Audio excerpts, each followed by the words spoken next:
வணக்கம். நான் உங்கள் தாமஸ் பெல்லா பேசுகிறேன். இன்னைக்கு என்ன பார்க்க போகிறோம், என்ன சொல்ல போகிறேன் அப்படின்னா, மல்லிப்பூவோட ஸ்பெஷாலிட்டி. மல்லிப்பூ குண்டு மல்லியாக இருக்கலாம், ஜாதி மல்லி, உலாந்த மல்லி, முல்லை, இந்த மாதிரி மல்லிப்பூவோட ஸ்பெஷாலிட்டி என்ன அப்படின்னா, ஒரு ஹஸ்பண்ட் ஒய்ஃபுக்கு மல்லிப்பூ வாங்கிட்டு வந்து கொடுக்குறாருன்னு வச்சுக்கோங்களேன்.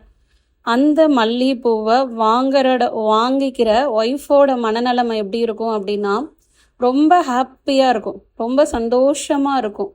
தன் கணவர் தனக்காக ஓகே, நம்ம மேலே அக்கறை இருக்குது, அக்கறை இல்லாமலாம் யாரும் இல்லை, இருந்தாலும் அந்த ஒரு முழம் மல்லிகைப்பூவை வாங்கிட்டு போய் கொடுக்குறப்ப தன் கணவர் தனக்காக வாங்கிட்டு வந்து கொடுத்தாரு அப்படிங்கிற ஒரு எண்ணம் அந்த லேடிக்கு வரும் பொழுது, நீங்கள் சின்னதாக பண்ணியிருந்தாலும் இல்லை பெருசாக பண்ணியிருந்தாலும் அவங்கள கோவமாக திட்டியிருக்கலாம், சமைக்கிறப்ப குறை சொல்லியிருக்கலாம்.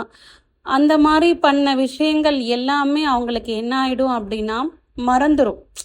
அந்த ஒரு சந்தோஷத்தை ஒரு ஒய்ஃபாக அவங்க வாய் விட்டு சொல்ல முடியாது. ஆனால் அவங்களோட முகத்தில் அந்த சந்தோஷத்தை பார்க்கலாம். ஸோ டைம் இல்லை, அதனால் நான் வாங்கலை, நீயே வாங்கிக்கோ அப்படின்னு நீங்கள் சம்பாரிச்சு தான் அவங்க சாப்பிட்றாங்க, அதில் எந்த மாற்றமும் கிடையாது.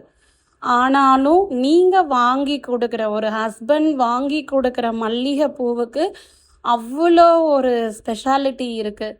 ஸோ அவங்க ஒய்ஃபுக்கு மட்டும் வாங்கி கொடுங்க.